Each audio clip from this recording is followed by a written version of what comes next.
Hello Internet. Today we have this 4090 that came with a following complaint. Overheating after replacing thermal pads. In case you didn't know, this is actually a very common problem. Both the cause and the solution to this problem will be addressed in this video, so stick around. First order of business is to confirm the original complaint by running a stress test and monitor temperatures. As you can see, the hotspot is in the upper 90s, jumping over 100 at times, and that's great. Overheating is confirmed, so let's take this card apart and see if we can find the cause.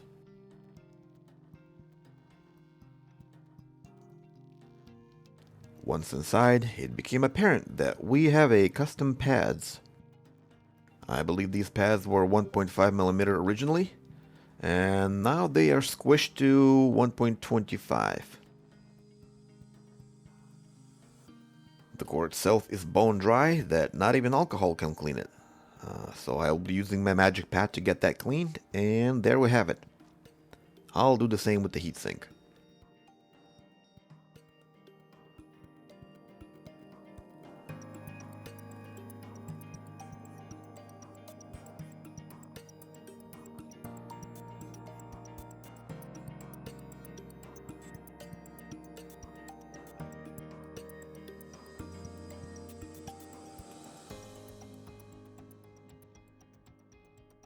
Also, while looking around the board, I found few areas of corrosion, especially those on the back that could cause performance issues, so I will reflow everything I can see just in case.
With that out of the way, let's apply new paste on the core, put everything together, and run some stress tests.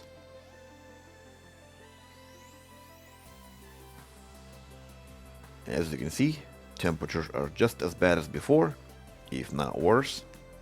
So let's open the card again and see why that is. And that's why. The paste does not seem to be squeezed out as much as I'd like, indicating too much clearance between the core and the heatsink. This is caused by pads that were installed on this card and they need to be replaced with the correct size.